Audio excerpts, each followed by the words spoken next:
La Juriditech, soyez connectés à l'actualité juridique. Bonjour et bienvenue à l'édito de la semaine du 12 juin 2023, l'essentiel de l'actualité juridique au Maroc et à l'international. Pour commencer cet édito, on aimerait rappeler à nos auditeurs que la taxe professionnelle est payable auprès de la Direction générale des impôts au plus tard le 30 juin 2023. C'est d'ailleurs ce qu'a justement rappelé la Direction générale des impôts dans un communiqué.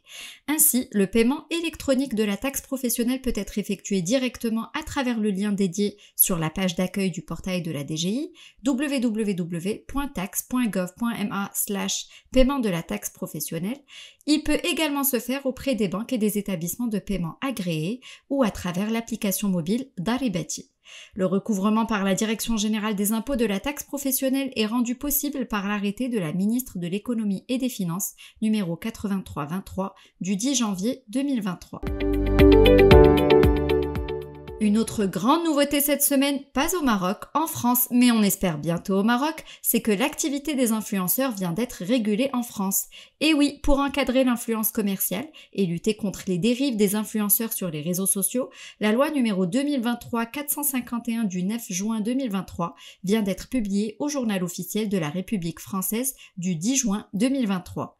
Les influenceurs y sont définis et c'est ainsi que la loi considère que les personnes physiques ou morales qui, à titre onéreux, mobilisent leur notoriété auprès de leur audience pour communiquer au public par voie électronique des contenus visant à faire la promotion directement ou indirectement de biens, de services ou d'une cause quelconque, exercent l'activité d'influence commerciale par voie électronique. On y retrouve aussi des actes, des produits, des procédés ou des techniques dont la promotion est interdite, tels que les actes à visée esthétique, les produits considérés comme produits de nicotine, les produits présentés comme comparables, préférables ou substituables à des protocoles ou prescriptions thérapeutiques, etc.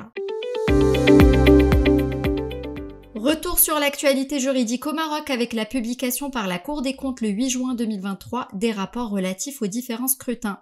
En effet, 3 rapports sur l'examen des comptes de campagne électorale des formations politiques et syndicales et des candidats au titre des scrutins de 2021 ont été publiés par la Cour des comptes, et ce, conformément à la Constitution et aux dispositions des lois organiques relatives aux partis politiques, à la Chambre des représentants, à la Chambre des conseillers et à l'élection des membres des conseils des collectivités territoriales, ainsi que la loi numéro 62/99 formant code des juridictions financières.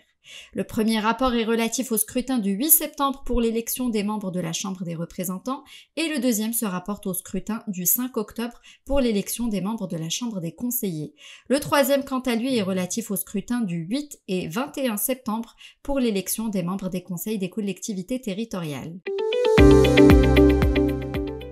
Et pour finir cet édito de la semaine, la Chambre des représentants adopte le projet de loi numéro 8321 relatif aux sociétés régionales multiservices le 12 juin 2023 par 154 voix pour, 21 contre et 16 abstentions.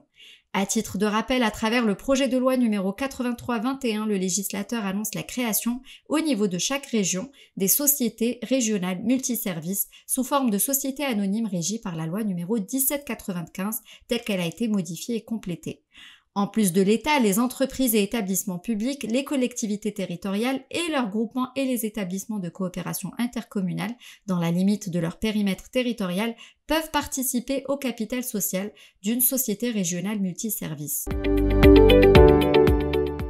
C'est fini pour cet édito de la semaine du 12 juin 2023. Nous avons hâte de vous retrouver la semaine prochaine. Si le contenu vous a intéressé, surtout n'oubliez pas de partager et de vous abonner à notre plateforme de veille juridique augmentée www.lajuriditech.ma.